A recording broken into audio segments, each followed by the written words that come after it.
right, we are live. Spencer Israel with Sam Gatlin. This is Chart Request Live. It's the show where you provide the request and we provide the chart. More specifically, Sam provides the chart. Sam, are you ready? I'm ready to go, Spencer. All right.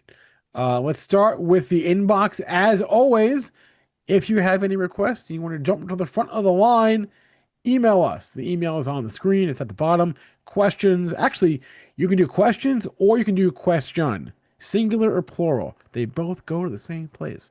Ooh. Question or questions at stockmarketmedia.com. Let's start with the first request from the inbox is Micron. This is from Chris. Here's the question. Has been long Micron for a couple of years, holding on to a full position. Where should I take some off? Okay. Well, first of all, Chris, well done with the Micron. This is a beast. So this is Micron relative to the S&P 500. This is new. Let's see. This is the highest level since 2002. I Wow. was born back here, Spencer. Like that's how long it's been since Micron has been at this level relative to the S&P. So really impressive strength from the Micron. This is one of the largest semiconductor stocks in the world, and we were talking about this stock a lot whenever it got back to this dot-com bubble peak, which was finally eclipsed in early 2024. It took a few And here you tries are. to stick the landing, but it stuck it. Right. Yeah. So it sounds like Chris has a long time frame with this chart. He's been holding it for several years. So I assume you should be looking at something like these long-term Fibonacci extensions from that dot-com bubble base. So you can see clearly how these have been coming into play. Like this retracement level was resistance, took several years to get above that. Then you found resistance at the next retracement level. Man, this is just a really well-behaved stock. You found resistance at this 161.8 extension level, like to the very penny. So I have a high degree of confidence that sellers will step in at 250 in the Micron. So if you're looking to take some profits off the table, I think 250 is the level to do that. But again, Chris, this is a long-term winner, making new multi-decade highs in relative terms, making new all-time highs in absolute terms. So this is something, if you have a good cost basis in a name like Micron, I don't think you want to just dump it all at 250, let No, no, this. he's saying he wants to take a piece off the table, which Yeah, this can't is a can't, beast, can't man. blame anyone if he wanted to do that. Yeah, that's the right thing to do, totally. Yep. But you want to let your winners run at the same time too, Spencer, because this one could, how big is Micron these days? This is $250 billion in market cap. Like Wow. this could be $1 trillion stock one day. Like that's not too far away. So And that's probably a little far away. You're talking about a quadruple from here? That's a little far away. yeah, man, if you have a long time frame with a stock like this is just going to continue to compound, again, making new multi-decade highs versus the S&P 500. Like that's what you see in long-term winners. So yeah, and it sounds like Chris has been holding it for several years, so he's an investor who's comfortable holding a stock for a long time. So this is a great vehicle to do that with. I like it a lot. Well done, Chris. Well done, indeed. Props to Chris. All right, let's go. It was actually a light week in the inbox. That's the only one that I saw. So let's go to the chat. See a few people in there. Salzy is asking about lemonade, but does he want a ratio chart of lemonade? What is this? What's the other one? What is HIPO? What is hippo? Oh, the hippo, the hippopotamus. I don't know what that is. So he's asking about Oh, lemonade. Spencer, let me introduce you to my good friend, the hippopotamus. Wait, One of what my is favorite this? charts in the entire market. This is like the junkier version of Lemonade. So Hippo is Okay. about a $1 billion market cap, 920 million right now. And then you have Lemonade, which is still small, but much larger than Hippo. So Lemonade's about $4 billion. So I think we could look at just a relative chart between Lemonade and Hippopotamus. And not a clear winner here. It's just kind of been range bound for a long Wait, time. so we're looking at junkie healthcare against junkie healthcare? Is that what we're doing No, here? no, no. This is not healthcare. This is insurance. They're both property and casualty insurance, Oh, that's right. and they're I was both thinking of you're right. Sorry. they both have a lot of technology going on. I don't know anything about insurance, but from what I understand is they are different approaches to Yes. insurance Right. than someone like Geico or Progressive or Allstate or one of those established behemoths in the industry have taken. So Hippo, I want to talk about this chart because this is just so clean, Spencer. Man, this is how they draw it up in the textbooks. So let's get rid of this line here and just show this anchored view up from the all-time high Wow. back in February of 2021. So you can see this Was this line. you know what's funny is I can tell from the chart this was a SPAC. I never even heard of this stock before. But I can tell it Yeah, was a yeah, SPAC. yeah, It looks yeah, just like one. yeah. But like Spencer, this is the kind of market environment where you want to be looking for like SPAC-y type stocks. Yay, SPACs are back. SPACs are SPACs are back. back. They are. Yeah, yeah, I like that. But no, like this is the kind of chart pattern they have in textbooks. You go from a prolonged downtrend phase into a multi-year consolidation, and now you get that breakout above the shelf of former highs, and this is where the brand new uptrend begins. So you're catching hippopotamus at that inflection point, and man, it's just been so well behaved during this breakout. You got this breakout, you got a little retest of it, like, and to the very penny, the buyers held this anchored view up from the all-time high, and now it's breaking out. You're getting that. Let me get rid of the RSI. I like this daily PPO on this chart. It's so clean. You got a retest of that zero line. Now you're getting that buy signal once again. So this one looks ready for a fresh leg higher. And when you put it in context, like this chart is heading back towards those former highs from the SPAC. So like 242 is the high time from target. Like again, that's going to take years to achieve, and it's not going to happen anytime soon. But like that's a tremendous amount of upside for somebody who's willing to sit in a primary trend for several years, and really like this a lot, especially considering like what you have going on in small caps, IWM breaking out to new all-time highs. Right. This is really nice. All right. One of the reasons I love this show is because it gives me ideas. So I just wrote this down. I usually write down at least Totally. Yeah. one or two tickers from every show. So thank you, Yeah. Salty. Yeah. And just on that note, Spencer, like it was a few weeks ago, somebody brought Dave on the show. And I was talking about it. Beautiful coil here. And here it is breaking out. I bought this stock the day we talked about it on this show. So let's just remember what we're doing here. We're sharing ideas with one another, and we're making money in the markets. It's really a blessing to come here every single Monday and get to do this with all of you. So thank you. I don't remember when the name Dave who brought this. when Dave had that huge, you can see it, that massive earnings gap. It was its best day ever by a mile, and then it never even thought about going back down. Never even thought about it. So that's usually a tell. And this is another one of those insurance stocks too, Spencer. So, you see the lemonade, you see the hippopotamus, you see the Dave. It's just a lot of speculative insurance stocks are some of the biggest winners in small caps. All right. We were talking about energy on the show this morning. Obviously, we have to with what oil did last week. So Wavy's asking about XOM. It says it's breaking out of a bull flag. This is like as slow and stodgy as they come. Do we need to buy XOM here? No, I don't like it. I don't like it at all. This is a gross chart, Spencer.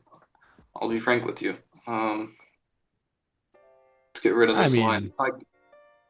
I think gross is probably a strong word. It's not like a sexy chart. That doesn't make it gross. Well, let's just be clear about how I define gross. I am a technical trend following trader. So I look for, charts that are either trending higher or trending lower, and ExxonMobil is trending sideways. It's doing absolutely nothing. It's been doing nothing since the beginning of 2023, as you can see on this chart.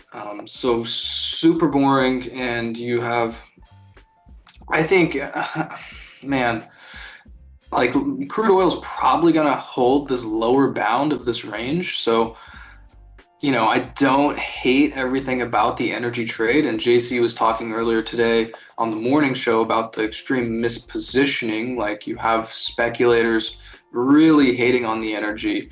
You have the highest short interest in years in something like the XLE. You have the highest short interest in years in something like the OIH. I don't know why I keep doing that. OIH, the oil services. You have something like XOP. The exploration and production ETF also has the highest short interest in years. So, like, there's a lot of potential here, but again, Spencer, like, none of that matters. You don't like the instrument of XOM, is what you're saying. I don't like it just in general. Like, all of these charts are range bound. I just went through OIH. I went through XOP. These are all the same charts. They're extremely range bound, absolutely trendless. So there's, from a longer term perspective, there's nothing to do here. Now, Wavy's talking about the short term bull flag in the ExxonMobil. And sure, I see that. Like, you could trade ExxonMobil towards this shelf of former highs here. So, like, you could get $10 out of the stock potentially in a few weeks. So, like, 10%. Like, maybe there's a short term tactical mean reverting trade to be had here, but structurally, energy, it couldn't be less interesting to me, frankly. Wow. Didn't expect that from one of the analysts of the Gold Rush. All right. Hey, that's what I tell my members too. I see the setup. Like, it could be extremely bullish. We could be talking about $200 crude oil in a few years. Yeah. That could potentially happen. But now it's just a range bound market, so there's nothing to do. Let's get some more juice in our lives. Let's get some more beta on here. Let's look at the trade desk. TTD. This thing loves to gap up and down on earnings reports. Wow. Okay. This is a wild child. Oh, yes, it is. So, this is advertising, baby. Programmatic ads. I love it, Spencer. So this is what I like to call the Kardashian bottom. So right here you have that butt cheek. There's the left cheek and the right cheek. And then you have your right cheek. There we go. And then you have your waistline here at about $85, let's call it. It's not the clearest level. It goes like 85 to 90. That's just what it is. I don't make the rules here.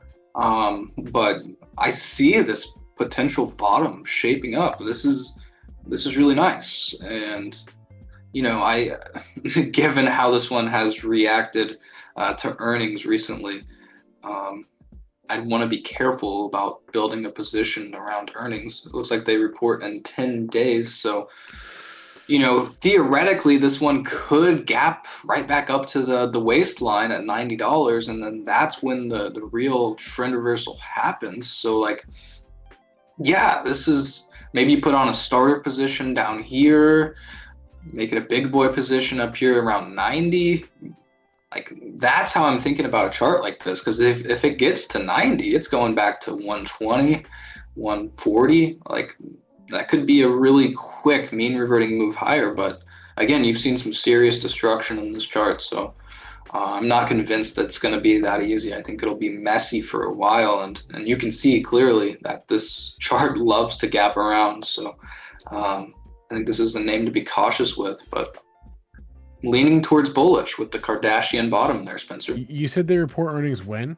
In 10 days. So okay, 2 Mondays. That's 2 weeks. Okay. Mm-hmm. Expected move of like $9. So that's 16. I'll take the over. Yeah, me too. I'll take the over on that as well. Okay. Let's move on here. We'll do a couple more and then we'll hop What about let's go to let's go to a sorry, Sol. EXC, a name that I am not familiar with, but I'm sure you are. Yeah. This is Exelon. one of the biggest utility stocks in the world, about Oh, $50 that's why I billion don't know it. and a 3.33 repeating dividend yield. You like that, Spencer? I get that reference. I've been talking a lot about math today. You were the only one that mentioned my comment in the chat today. Um, Yeah, so I thank saw. you for seeing me. Yeah, you're welcome. This is kind of a messy chart too. And obviously, we're looking at the absolute price here, not the dividend adjusted. So keep in mind that this has a 3.3% dividend yield. But relative to the utilities, this is not a leader. You Ooh, can see it's carving out a that is massive terrible. bottom here. But still long-term sideways trend here, potentially wanting to break out above this massive shelf of former highs. But again, I need to see it before I believe. So for now, I think this one is stuck below this pivot high from April of 2022, which comes in around $51. To break out above 51, I would like trading this one back towards this great financial crisis peak at about, let's call it $66. And I bet you, Spencer, we could get a Fibonacci retracement level here to define our risk against in the entry. Let's fib it out and let me throw my retracements on here. And yeah, man, Fibonacci wins again. 47.5 is that Fibonacci retracement level in the EXC. So a breakout above there, which we are currently about 40 cents above, gets you to 66. So yeah, but again, you remember you have this overhead supply from the spring of 2022. You want to see a decisive close above those highs to confirm that this is a valid breakout. But this one's looking really nice. A big multi-decade trend reversal. So I like this. This one, I feel like we did a 180 on this one. Started off not so good, but look at that. We found ourselves a clean level. Yeah, it's messy, and like this is a utility stock. We're talking about a 20-point move over the next Okay, 12 so months. so it'll take a decade, is what you're saying. No, I think you could get to this target in about 12 to 16 months. Collect Too that long. 3.3% dividend yield. It's not exciting, but everybody has different objectives, Spencer. Not everyone's trying to trade the hippopotamus. That's right. Okay, let's do one or two more. Saul also asked about Alcoa, so let's look at that one real fast. Alcoa. So, man, yeah, this is. So just let's leave this monthly candle chart here for a minute, just to acknowledge how wild the swings can be. So, this one crashed in 2020 like everything else, and then rallied like close to 2,000% in a matter of 2 years, just in a straight line higher. Back during the great financial crisis, it just went straight lower. So either this one's trending straight down, straight up, or straight sideways. This one trends really nicely. So I like that about the Alcoa. And right now it's in a sideways trend, but I think you can be leaning towards the bullish side with something like Alcoa, given what its peers have been doing recently in the base and industrial metals complex. So I think the first trade here is more short term. Let's zoom in on this chart. You could trade this one above the 61.8 retracement towards this peak from late last year. So 37, call it 38, gets you to 47. And then above 47 is where something like Alcoa gets a lot more exciting, because then you can look to trade it back towards that prior cycle peak, looking at more of like a double in the stock instead of just like a 10-point move. So I bet if we drop the WAP from here, it'll come in. Yeah, super actionable right there. Okay, that's Funny really how that works out. That's like the third or fourth time today that we found, whether it was the anchored VWAP or the Fibonacci. We don't throw these indicators on our charts for no reason, I know, Spencer. but like These are cheat codes to the market. but they're at these levels. Like it's not like they're not close. They're there. Totally. And you're breaking this massive downtrend line. So you have a lot happening right here. Plus, you can look at something like the Rio Tinto.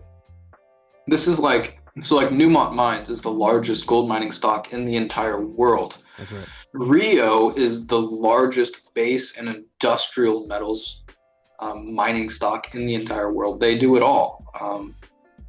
Let's just run down the list of what they have. They have iron ore, aluminum, copper, all of these different minerals that I don't know how to pronounce. And it has a very similar setup, breaking that multi-year downtrend line, reclaiming that VWAP from the prior cycle. Again, something like Rio it's kind of messy. It's not easy to see where the next level of overhead supply will be, but structurally, a lot of these base and industrial metals charts are turning that corner from range bound to higher. So yeah, I like it a lot, Spencer. All right, let's do one more. Let's go over to Junkie Financials, and let's look at New Holdings. It's weird to say, but I'm actually kind of surprised that this one hasn't had, like, relatively speaking, that bad of a drawdown. Like, when you think of Junkie Financials, it went from 16, and then Liberation Day got down to what, like 9. That's not even half, man.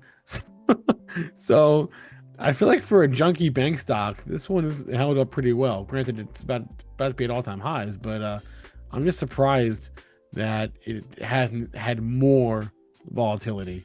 I would have thought. Totally, yeah. This is a $77 billion bank. So you call it junky, but I don't know. This is a leader. Like, look at it relative to the regional banks, pushing against new all-time highs. I think it'll look very similar relative to the XLF.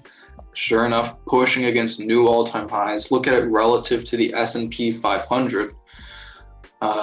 Here we are again, pushing against new all-time highs. So I don't know how junky it is. It seems... I mean, it's... Okay, maybe junky was not the right word. It is sure as shit expensive if you care about such things. Spencer. Not everyone does. If you do, then this stock would be considered expensive.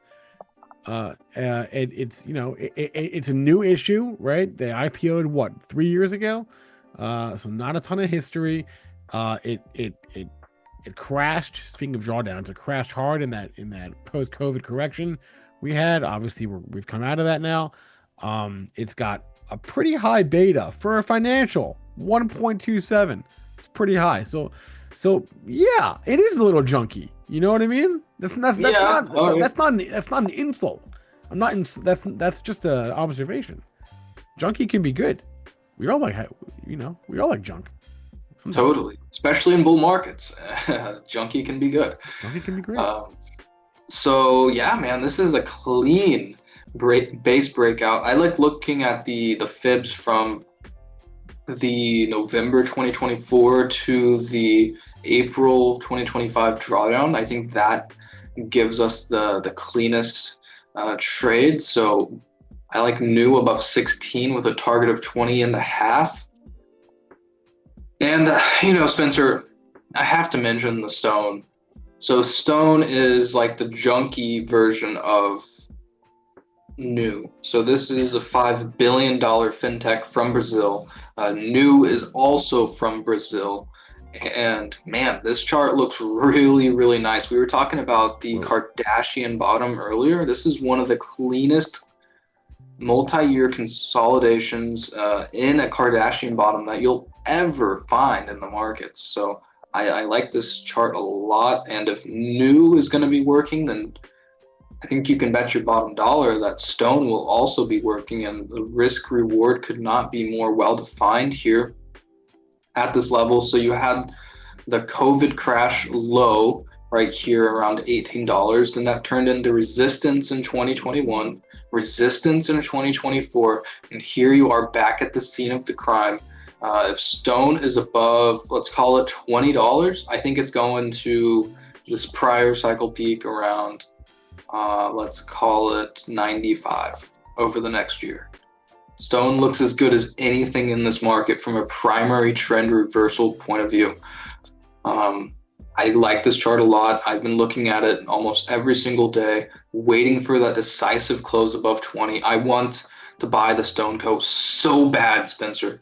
Okay, I was going to ask you before we left, of all the charts you looked at today, which was your favorite? But I'm guessing you're going to say this one. Well, I kind of brought this one along on my own, so I'd like to go with something the audience provided. Dude, I was gonna go leave right now. Go look at buying some hippo, and I don't have any hippos in my life. Everybody needs what a this company hippopotamus in does. their life.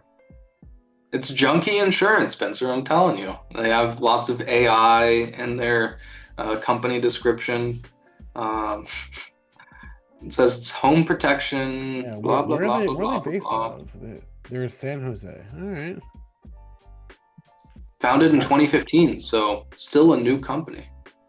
Less than $1 billion. 10 years old. All right. Could be one of the biggest winners in financials over the next few All right, years. this is going on the watch list. Hippo. Yeah, thank you for shout the out to Hippo. ideas. Thank you for all the ideas, for all the questions. Once again, if you want to email us your questions, we write all the email questions down before the show. We always do those first. You can email us at questions@Stock Market Media, or question, singular or plural, totally up to you. And we will address those on our next show every Monday right here on YouTube. If you're watching us on Twitter, Stock Market TV, that is great. We love that. But the chat that we look at is on the YouTube video. Thank you for watching. Do us a favor. Do me a favor. Hit the like. I would appreciate that. It does help us. It may seem silly, but people say it because it helps. So thumbs up, please, and thank you. Thank you for all the questions. As always, we'll be back next week. And Sam, thanks for doing this. Thanks for jumping on with me, Spencer. It's not very often I get to do chart request live. I gotta be doing this more, man. It's fun. It is fun. Like you get to find charts like hippopotamus. I mean, it's what's ideas. better than this? We're all here for ideas, man. That's it. Go make some money. Go get some ideas. We'll see you next time. Adios, everybody.